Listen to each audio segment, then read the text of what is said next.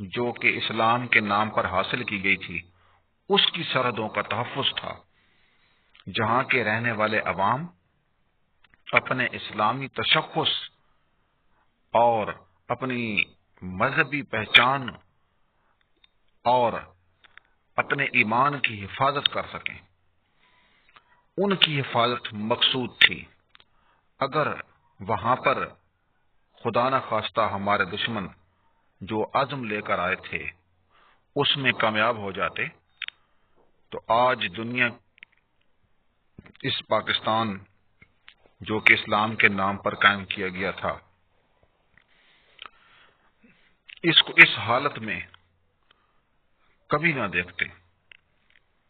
اللہ تعالیٰ کے فضل و کرم سے اور ہمارے مجاہدین سپاہیوں کی ہمت و جرت سے آج اس کی سرحدیں محفوظ ہیں۔ برائے شمع ملت سوزش پروانہ کا پرچم، ملت کی خاطر، ملت اسلامیہ کی شمع کی خاطر جل جانے والے لوگ اس پرچم کے حامل ہیں۔ ایک ایسی قوم اس پرچم کو رکھتی ہے اپنے پاس، اس کے تقدس کا پاس رکھتی ہے، اور جو در حقیقت اس پرچم کی حقدار ہے یہ وہ قوم ہے، یہ اس قوم کے فرزند تھے جنہوں نے اس وطن کی سرحدوں کی حفاظت کی۔ یہ ملت اسلامیہ پر مر مٹنے والے جذبہ رکھنے والے یہ سپاہی تھے جنہوں نے اپنی جان کی پرواہ کیے بغیر اپنے مشن اور اپنے مقصد کو سامنے رکھا اور جانوں کی قربانی سے دریغ نہ کیا۔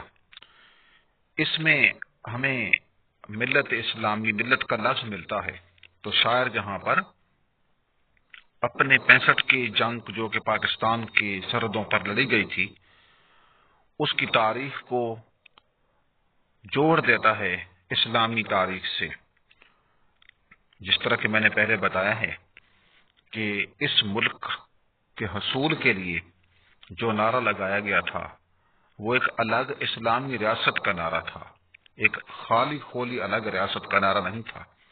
اور یہ جو مطالبہ کیا گیا تھا، اس مطالبے کے پس منظر میں وہی نظریہ، وہی سوچ کار فرما تھی جس کا آغاز آپ صلی اللہ علیہ وآلہ وسلم نے صفا کی چوٹی سے کیا تھا، جب آپ نے دنیا کو بتایا تھا کہ اے اہل قریش، اس حوالے سے پوری دنیا کو مخاطب کیا تھا کہ تم جن بتوں کو پوجتے ہو یہ تمہارے خدا نہیں، یا تمہیں خدا تک پہنچانے والے نہیں ہیں، بلکہ اصل اللہ تعالیٰ ایک ہے جو ان بتوں کے شرک سے پاک ہے۔ تو توحید کی امانت اس وقت سے حضور صلی اللہ علیہ وسلم نے اپنے صحابہ کرام کو عطا کرنا شروع کی، اور یہی وہ امانت ہے جو چلتے چلتے 1947 میں ایک الگ ریاست کے قیام کی وجہ بنی۔ وہی توحید، وہی نعرہ اور وہی ایک خاتم النبیین حضرت محمد صلی اللہ علیہ وسلم پر ایمان رکھنا، انہی چیزوں کو سامنے رکھتے ہوئے ایک الگ اسلامی ریاست کا مطالبہ کیا گیا تھا۔ تو گویا یہ وہ شمع ہے ملت کی جو کوہ صفا سے روشن ہوئی تھی، اور جس کے نور سفر کرتا ہوا، جس کا نور برصغیر کی سرحدوں میں داخل ہوا، تو اس کی حفاظت در حقیقت اسی توحید کے نور کی حفاظت تھی جس کے نام پر اس کو حاصل کیا گیا تھا۔ تو اس شعر میں میں پھر اس کا مفہوم بتا دیتا ہوں۔ شاعر کہتا ہے، اس کو جوڑتا ہے اسلامی تاریخ سے کہ اس پرچم کو خالی خولی 65 کے حوالے سے نہیں دیکھنا، بلکہ اس پرچم میں وہی چیزیں، وہی جذبات اور وہی نظریات اور وہی سوچ کار فرما ہے جس نے حضرت امام حسین اور اہل بیت اطہار کو اپنے خون کا نذرانہ دینے پر مجبور کر دیا تھا۔ شعر نمبر 5 کی طرف آتے ہیں۔ اس میں شاعر مزید تلمیحات استعمال کرتا ہے، محمد ابن قاسم کے صحاب جود کا پرچم۔ اسی پچھلے یعنی کہ چوتھے شعر کو آپ نے ذہن میں رکھنا ہے، جس طرح میں نے بتایا تھا اس کی تشریح میں کہ اس نظریاتی ریاست اسلام کی سرحدوں کی حفاظت جو کی گئی تھی، اس کو ہم اس اسلامی ریاست مدینہ جو آپ صلی اللہ علیہ وسلم نے بنائی تھی اس تسلسل سے الگ نہیں کر سکتے۔ اگر ہم اس کو الگ کر دیں تو پاکستان کے قیام کا وجود، پاکستان کا وجود جو ہے، اس کا جو قیام کا مطالبہ جو کیا گیا تھا وہ سرے سے ختم ہو جاتا ہے، اس کی کوئی بنیاد باقی نہیں رہتی۔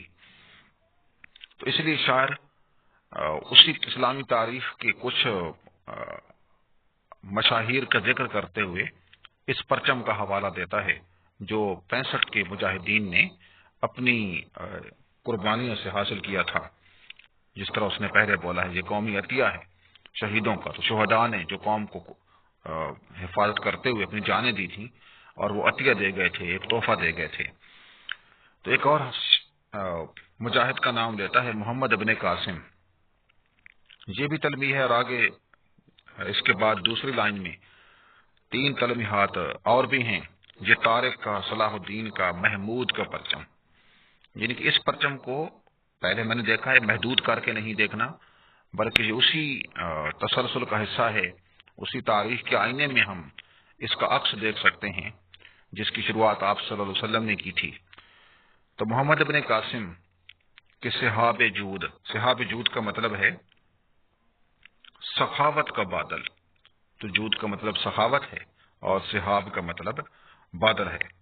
یعنی کہ یہ پرچم محمد ابن قاسم کی سخاوت کا عکاس ہے، یہ طارق کا، صلاح الدین ایوبی کا اور محمود غزنوی کا پرچم ہے۔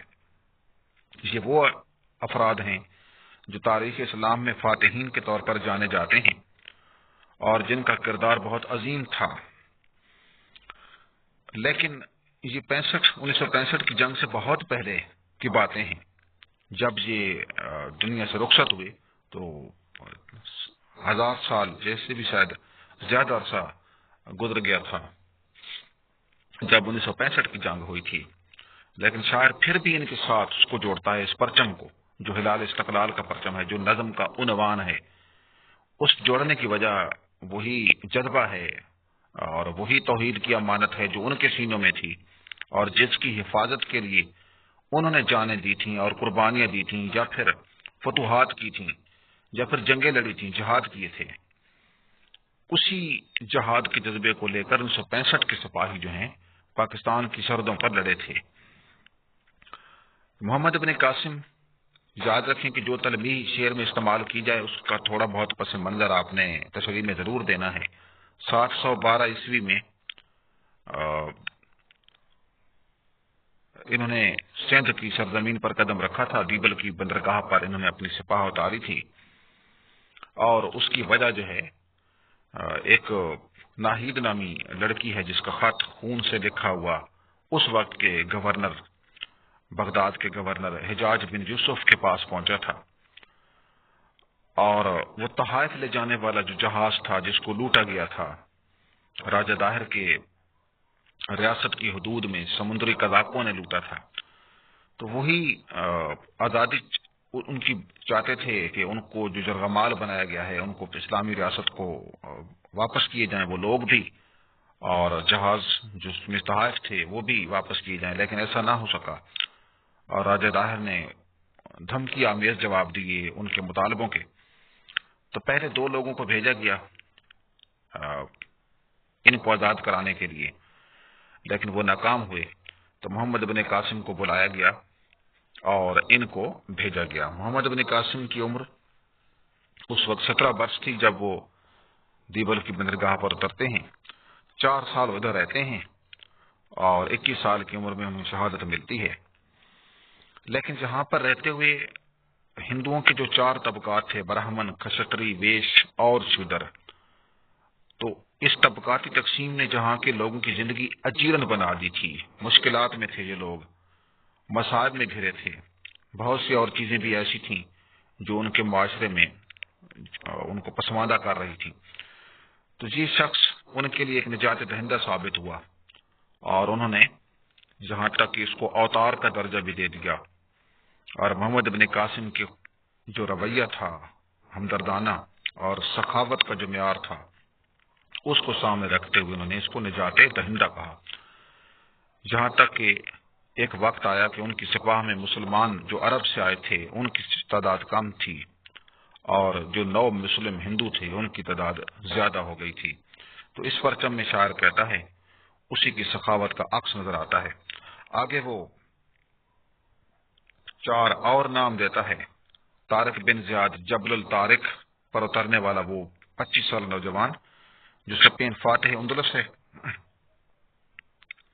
اور اس کے بعد صلاح الدین ایوبی جنہوں نے بیت المقدس کو فتح کیا تھا، اور محمود غزنوی جنہوں نے سومنات کا مندر جو ہے وہ گرایا تھا. 17 حملے جو ہیں ان کے مشہور ہیں ہندوستان پر، جن میں سے 16 کامیاب ہوئے اور ایک کشمیر میں برف باری کی نظر ہو گیا تھا. تو ان ساروں کے اندر جو فاتح تھے مسلمان، شاعر کہتا ہے یہ پرچم در حقیقت انہی کی بہادری، دلیری اور شجاعت کا عکس لیے ہوئے ہیں. تو یہ بیک گراؤنڈ 1965 والا اس کے ساتھ منسلک کرتا ہے شاعر تاریخی پس منظر میں.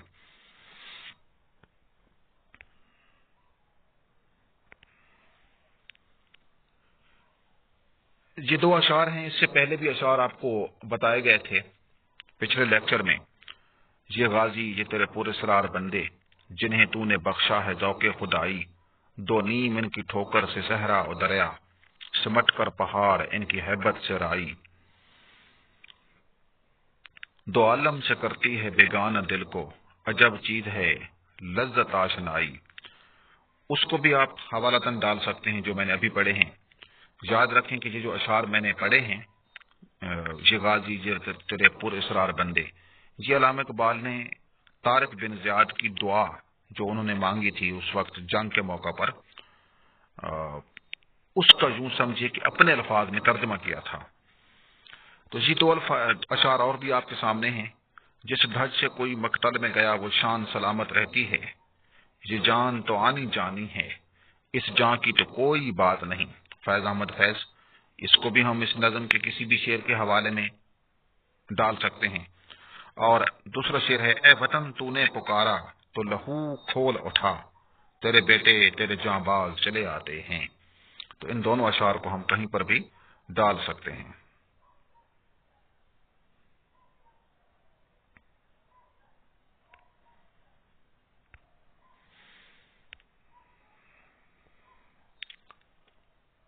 چھٹا شعر، یہ پرچم ہے نشاں عالم میں فتح و کامرانی کا، زمین پر ابر رحمت ہے نوید آسمانی کا. الفاظ کو دیکھتے ہیں. فتح و کامرانی یعنی کہ کامیابی، ابر بادل کو بولتے ہیں، اور ابر رحمت سے مراد رحمت کا بادل ہے.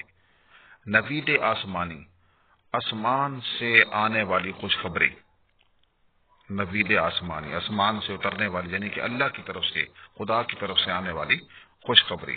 تو یہ پرچم دنیا بھر میں کامیابی کی نشانی ہے. یہ زمین پر رحمت کا بادل ہے اور خدا کی جانب سے خوشخبری ہے. تو اسی پرچم، اس میں کوئی زیادہ تشریح کی ضرورت اس لیے نہیں ہے کہ وہی پس منظر ہے، وہی باتیں ہیں جو پہلے کر چکا ہوں، بتا چکا ہوں. تو اسی پرچم کی خصوصیات بتا رہا ہے. وہ کہتا ہے یہ پرچم دنیا میں اب ایک علامت بن گیا ہے، نشانی بن گیا ہے. کس چیز کی؟ کامیابی کی، فتح و کامرانی کی. اور سرحدوں کی حفاظت کرنے والے مجاہدین کی عزم و ہمت کی، ان کی دلیری اور شجاعت کی، ان کی بے دریغ قربانیوں کی، ان کے بہنے والے لہو نے جس طرح سرزمین پاکستان کو سراب کیا تھا، یہ ایک علامت بن گئے ہیں. اور یہ علامت، یہ نشانی زندہ ہے. 6 ستمبر کو ہر سال پاکستان کے مجموعی طور پر بھی یہ دن منایا جاتا ہے پورے ملک میں. لیکن ان 3 بڑے شہروں میں جن میں سرگودا، لاہور اور سیالکوٹ شامل ہیں، یہ زیادہ اہمیت اس لیے رکھتے ہیں کہ یہی وہ 3 شہر تھے جو دشمن کا ہدف بنے پہلے اور اٹیک شروع ہوا. اس